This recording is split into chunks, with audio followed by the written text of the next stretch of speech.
phrase "you have cancer" can be shocking and often leave patients feeling fearful and alone.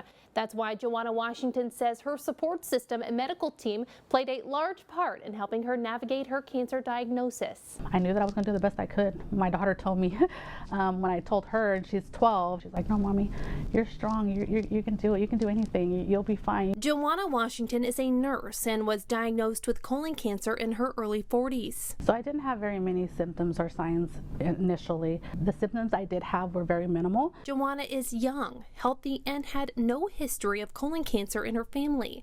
So when she noticed some discoloration in her toilet after using the restroom, she didn't think much of it. Maybe something I ate, maybe it wasn't blood. Through her primary care physician, she was able to connect with Dr. Abhsinek Gulati's team with community medical centers. My PCP put that referral in. I was almost instantly connected with his team. They called me right away. They got me in for that colonoscopy. I literally was asleep for 11 minutes.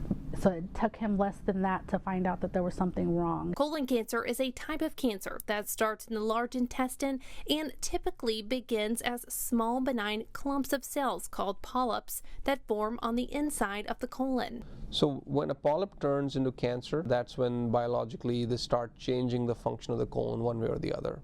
Or they outgrow the blood supply, get large and turn into cancer. They tend to ulcerate because they don't have enough blood supply, and that's when patients start noticing bleeding. Symptoms may present as blood in the stool or a change in bowel habits. What is the amount of bleeding that you're noticing? Is it with every bowel movement? Is it only when you're constipated and you're straining? That's when you see the blood. Is it mostly when you wipe? Is that when you see the blood? Or is it you see blood that's mixed with the stool? And based upon these symptoms, you could tell whether we're dealing with something very benign or something maybe more serious. But polyps may produce little to no symptoms at all. That's why regular screening tests to prevent colon cancer are recommended by doctors. Colon cancer screening is currently recommended for adults over the age of 45.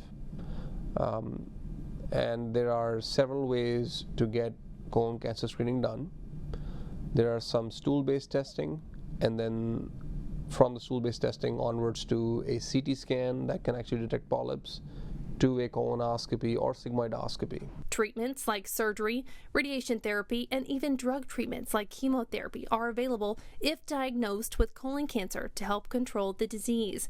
And after undergoing treatments today, Jawana is cancer-free. I feel very blessed. I'm grateful for my prayer warriors. Now she shares her journey to bring awareness surrounding colon cancer prevention, to help others detect it earlier, and tells others to listen to their bodies.